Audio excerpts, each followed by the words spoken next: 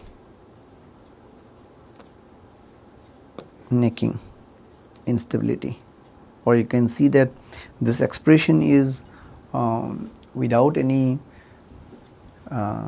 stress and strain term, like without any sigma or epsilon term. So, we have only these constants k, n and mass density rho naught. So, what we have discussed in this lecture is plastic wave of uniaxial stress. So, we discussed about the simplest experiment designed by von Karman and Dewey's.